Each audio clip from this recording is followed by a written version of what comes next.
Hello സുഹൃത്തുക്കളെ, നിങ്ങൾക്ക് എല്ലാവർക്കും എൻ്റെ യൂട്യൂബ് ചാനലിലേക്ക് സ്വാഗതം. ആദ്യമായിട്ട് നിഫ്റ്റി ലെവൽസ് പറയാം. നമ്മൾ കഴിഞ്ഞ ആഴ്ച പറഞ്ഞിട്ടുണ്ടായിരുന്നു കുറച്ച് താഴോട്ട് വന്നതിന് ശേഷം മാത്രമേ മുകളിലേക്ക് പോകാൻ സാധ്യതയുള്ളൂ എന്ന് പറഞ്ഞിട്ടുണ്ടായിരുന്നു. പക്ഷേ അതിനെ അവഗണിച്ചുകൊണ്ട് മാർക്കറ്റ് നമ്മൾ പറഞ്ഞിട്ടുണ്ടായിരുന്ന ഹൈ ലെവൽ എത്രയായിരുന്നു? 24,000 എത്തുമെന്ന് പറഞ്ഞിട്ടുണ്ടായിരുന്നു. ആ 24,000ത്തിലേക്ക് കൃത്യമായിട്ട് എത്തിച്ചേർന്നുണ്ട്. 24,000 അല്ല, 24,000 കടന്ന് 24,165 വരെ പോയിൻ്റ് ആയിരുന്നു. അതിനുശേഷം വെള്ളിയാഴ്ച ചെറിയൊരു പ്രോഫിറ്റ് ബുക്കിംഗ് വന്ന് കുറച്ച് താഴ്ന്നിട്ടാണ് ക്ലോസ് ചെയ്തേക്കുന്നത്. ഓക്കെ, അതാണ് നിഫ്റ്റിയുടെ കഴിഞ്ഞ ആഴ്ചത്തെ ലെവൽസ്. ഇനി അടുത്ത ആഴ്ചത്തെ ലെവൽസ് പറയുകയാണെങ്കിൽ നിഫ്റ്റി റീട്രേസ്മെൻറ്റ് എടുത്ത് താഴോട്ട് വരാൻ വരികയാണെങ്കിൽ 23,400, അതായത് ഒരു 600 പോയിന്റ് താഴോട്ട് വരാൻ സാധ്യതയുണ്ട്.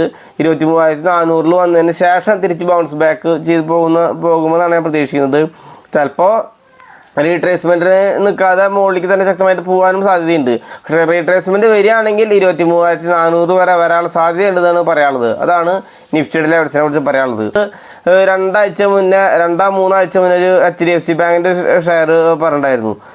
നമ്മൾ പറഞ്ഞിട്ടുണ്ടായിരുന്നത് മെയ് മാസം പറഞ്ഞിട്ടുണ്ടായിരുന്നു, മെയ് 2-ാം തീയതി ആയിട്ട് പറഞ്ഞിട്ടുണ്ടായിരുന്നത്.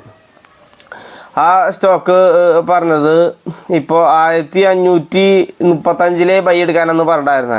1,450 സ്റ്റോപ്പ് ലോസ് വയ്ക്കാൻ പറഞ്ഞിട്ടായിരുന്നു. ശരിക്കുള്ള ടാർഗറ്റ് സ്റ്റോപ്പ് ലോസ് 1,420 എന്നും പറഞ്ഞിട്ടുണ്ടായിരുന്നു.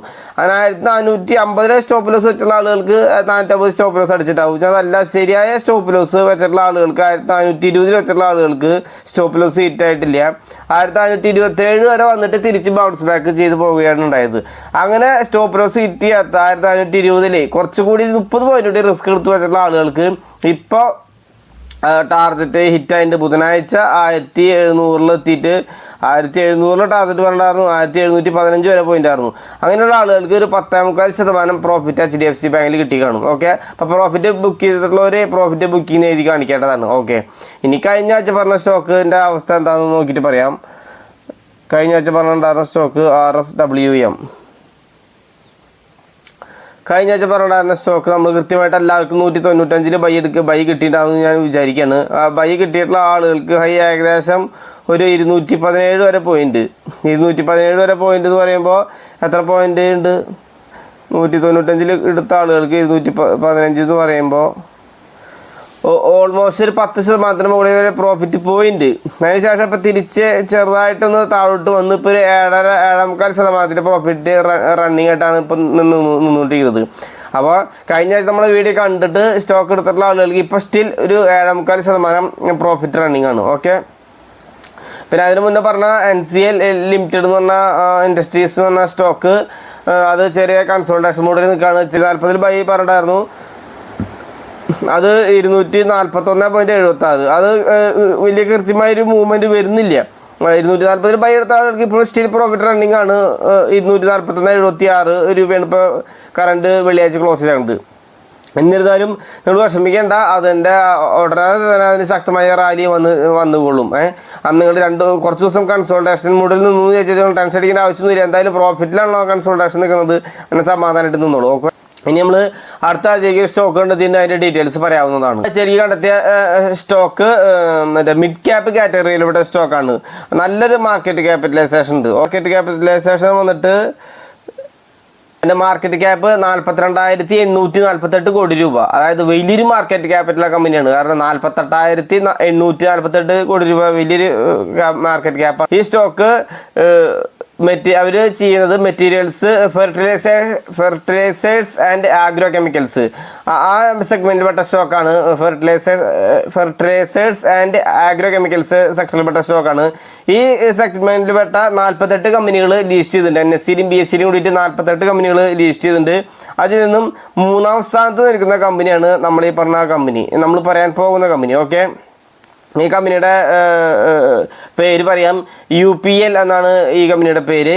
ഇതിൻ്റെ സെക്ടറിൻ്റെ PE വന്നിട്ട് 31.79% സെക്ടറിൻ്റെ PE. സ്റ്റോക്കിൻ്റെ PE റേഷ്യോ നെഗറ്റീവിലാണ് നിൽക്കുന്നത്. നെഗറ്റീവ് 35.52% ആണ് നിൽക്കുന്നത്. ഡിവിഡൻഡ് വരുന്നത്, സെക്ടറിൻ്റെ ഡിവിഡൻഡ് 1.08% സെക്ടർ ഡിവിഡൻഡ് കൊടുക്കുന്നത്.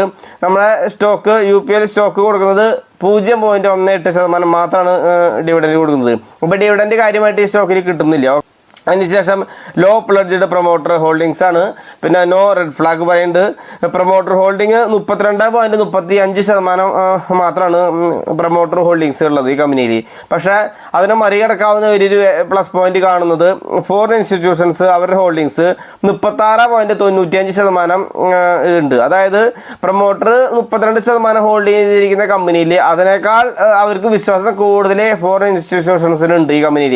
അത് കാരണം ഫോറിൻ ഇൻസ്റ്റിറ്റ്യൂഷൻസ് 36.95% ഇതിലെ ഹോൾഡിങ്സ് ഉണ്ട്. അപ്പോൾ ഇത് നല്ലൊരു കമ്പനിയാണ്.